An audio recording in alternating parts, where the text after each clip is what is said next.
Gathering in Real Life podcast. I'm your host, Melody. I'm pretty sure you're bored of me by now, but here we have a special guest, and his name is... Brett Breshears. I thought you forgot your name for a second. No, I just say before everything compulsively. Okay, give me a rundown. Who are you? I'm Brett Breshears, as already stated, but... You said it like 3 times. Keep going. You got this. But I go to Lisa West High School. I'm a junior in high school. I play the drums here during youth worship and sometimes during main stage Sunday morning worship. Yeah, that's kind of my, I guess, role or niche that I fit into here at this church. But other than that, I just watch a lot of sports and do school. Yeah, I'm like Braden. I do nothing. You do nothing. So. Do you want to know something funny? Yes. This is the first time I've seen you without a mask. Oh, really? I don't think I've ever seen your face fully before. Huh.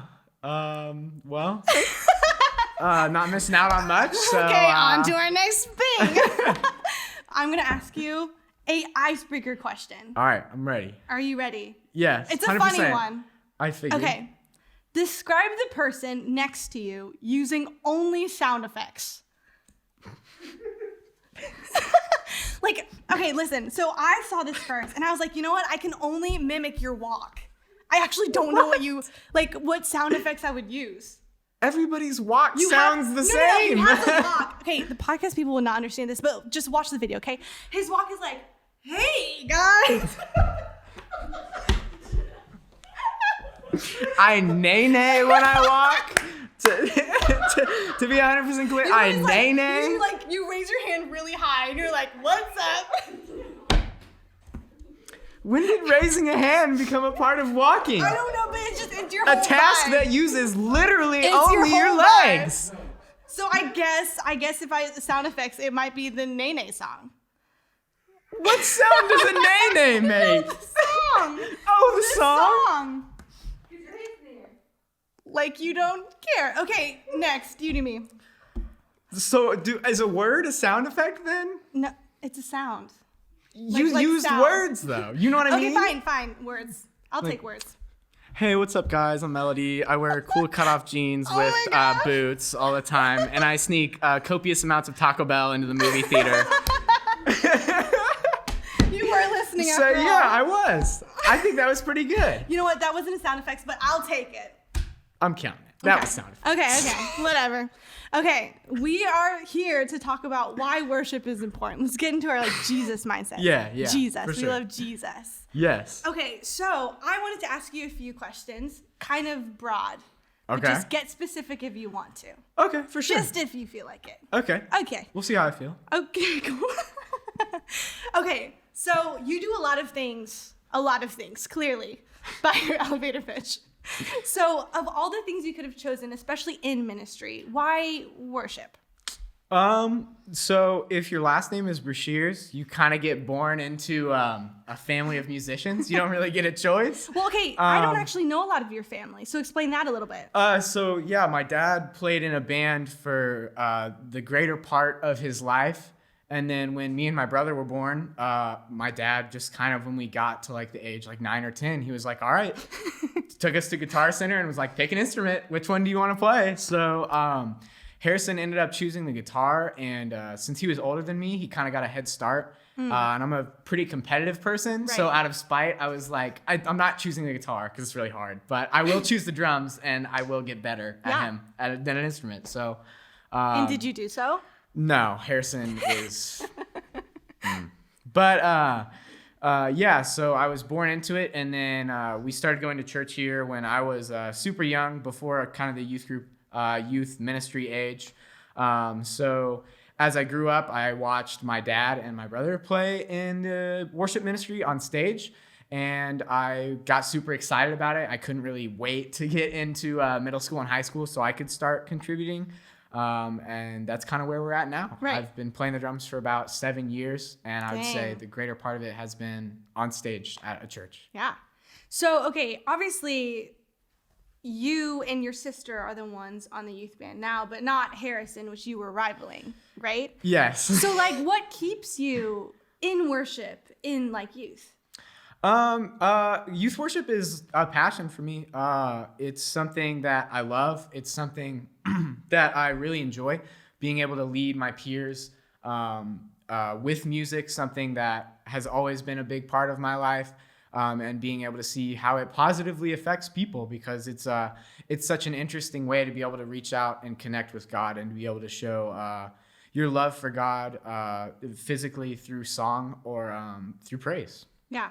So I have an interesting question. Okay. I sing more than not. So I'm kind of in the front with lyrics and song. But you are playing drums. There's no actual physical hey guys, sing along with me, Yeah. Because you're on the drums, obviously. Yeah. So how do you connect with worship in that sense? So from the drum set, I think the beat of the music is something that a lot of people can relate to. Most people I talk to, they're like, well, I'm not really interested in music or whatever. If they can find something that they like, it's like, we really like the loud bass or whatever. We like the beat and the drums. Right. So I kind of use that as something that okay, everyone likes this. So I started playing pretty over the top, and the arms were flinging everywhere and whatnot, and I was trying to do the bigger the arms, the closer to Jesus. Yeah, right. And so I was flipping sticks and I was spinning sticks. The first time I led worship from the drums on stage, Jim was praying at the end of the whole service, and I was spinning the stick in my hand and dropped it on a cymbal in the middle of his prayer. And so Jesse was like, wow, that was such a great job. Never spin your sticks do that ever again. I love that. You sandwich the encouragement and then never do that again, but you did so well. Yeah. Whenever there's a down moment, or whenever I'm not playing the drums, getting my hands up or singing, or when we didn't have a mask on, making sure that people could see that I was singing, Yeah. There's a unique opportunity for if people aren't looking at the person singing up front, or guitar players or people who are usually front stage. It's a unique opportunity to be an example and to show that the worship team should be worshiping as a whole. Everybody should be engaged, and it's a chance for everybody in the crowd to engage as well. Yeah, I love your perspective on that, because I think so many people can say oh, it's just the worship leaders up there that are doing all the work. But even me as a whole, I look at the whole entire team, and to see everyone joining in with song to the Lord, that's really beautiful. For sure.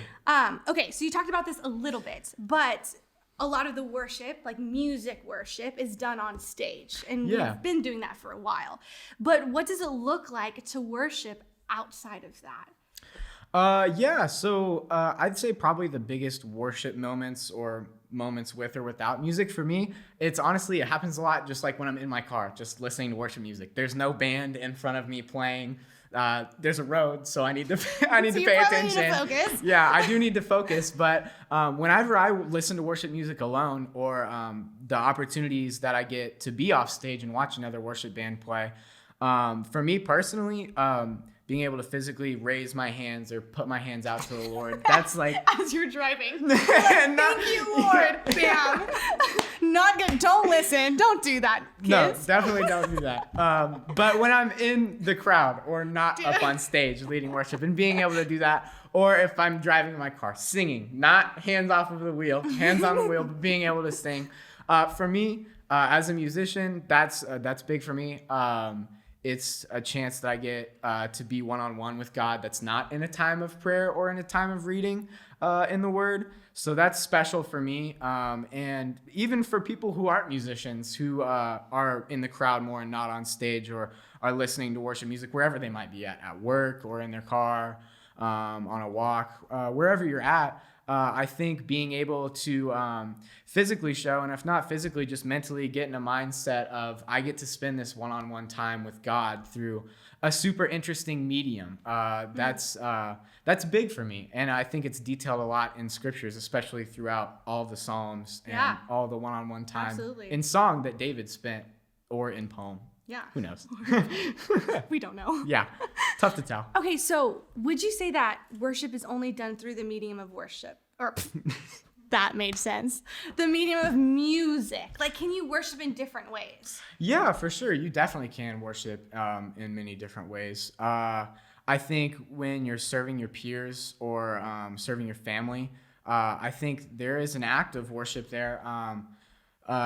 We worship our God through communion, I think, is a cool way we get to reflect and spend one-on-one time.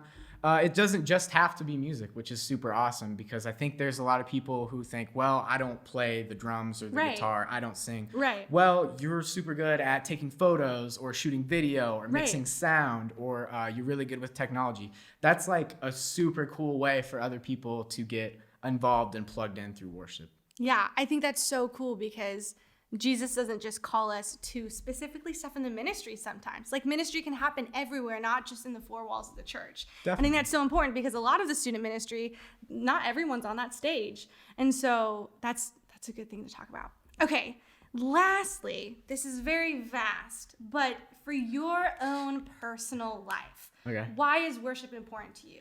Like, do you go every day and you spend time in worship, or like, what does it do? What does your life look like in worship? Just, I need a time schedule. At 10 o'clock, I worship here. Worship plays a big part in my life because of the role that music plays in my life. I think hand in hand, worship is there too, especially musical worship. I would say there's probably not a day that goes by where I don't listen to worship music, or if not that, I don't play worship music. It's just like prayer or like getting in the Word. It's just a time I spend one-on-one with God. So it kind of feels like something that's ingrained in me and is ingrained in my relationship with God. And that doesn't mean that it has to be like that for other people, but I think it's important for it to be like that. For me, that's kind of what it means to me. It's another way for me to connect with God, which there are days where I'm just like, oh, I don't want to read. Yeah. Or there are days where I'm like, for sure, I've got like 9 other things to do. So prayer is going to have to make its way down or whatever. Which is dumb, which is foolish, but I am foolish, and there's grace for that. But listening to music is something that's easy for me. It's just something that comes naturally to me, and it's something I enjoy. So I'm forever thankful to worship that can be a way I can spend one-on-one time with God, and it can be a time of enjoyment as well. Yeah, I feel like I always think about, in worship or Bible, I have to set like 30 minutes of my day to do so. And sometimes I don't find that. And then I push that on and on and on. But we talked about it a little bit. Worship can be done in so many different ways. Like, as I drive, I can be praising the Lord for something. As I'm talking to people, I can, share about the love of Jesus. Or as I'm doing my chores, different things like that. Like, worship isn't just, you have to take this amount of time to just play music. It could be so many different things. And I think that's beautiful about having Jesus in your daily life. For sure. Yeah. Definitely. Anything else you would like to share? I need a funny like worship fail. Worship fail? Yeah, like you're on the stage and something happens. Oh man. I dropped that big one on the very first time when I was spinning that stick. Oh man, doing all the side stage stuff, pulling TVs, pulling tables and whatnot. I can't tell you how many times it's been like before worship on Sunday, and they're like, "All right, Brett, Do you forget the TV?" So I've forgotten the TV quite a few times, but the big one too is whenever I get Jim's table and the iPad is on it. I just totally blank on the fact that there's an iPad on that table, so I'm just like, la-di-da, and I grab the table and the iPad's like, woo, and I have to like just hope and pray that this iPad does not swing off. And there's been a couple times where I've dropped the iPad before. I've broken sticks on quite a few occasions. Yes. I used to play pretty fast and pretty loud, and so I would just smash a cymbal, and when I pulled the stick back, I was like, it's gone. It's not there. Well, it's gone. At least you have your like kick. Yeah. Thing. Because like there was one time where I was playing the piano and the entire chord just popped out, like the power chord, and we played with nothing else. It was just piano. So everyone's like, and it just stopped. Like we had a moment, but then it just stopped. And like I literally said, "Oh, the power chord fell out." Like I addressed it too. Yeah. So that's my worship fail. There's some other ones I'm sure. I've probably said some heretical things on accident because I'm like closing my eyes and worshiping. Yep. I forgot the words. Closing prayer will get you for sure. Closing prayer will really get you. Or, worship leader will finish, and there was somebody said before, all right, guys, when I pray, everyone just leave the stage so you can do your things or whatever. And like the worship leader will be like, all right, it's time to pray. I'm like, oh yeah, pray. And I go down and for prayer, and you look up and everyone's gone except for the person up front. And you're like, You're like, that's me. Yep. Bye, guys. At least you were praying. Yeah, right? Okay, well, thank you so much for joining us today. I had a lot of fun, did you? Yes, I had a great time. We love talking about worship. You're listening to the Gathering Inner Life podcast. TM. Yeah, join us next week for whatever we have to talk about. Peace out, people.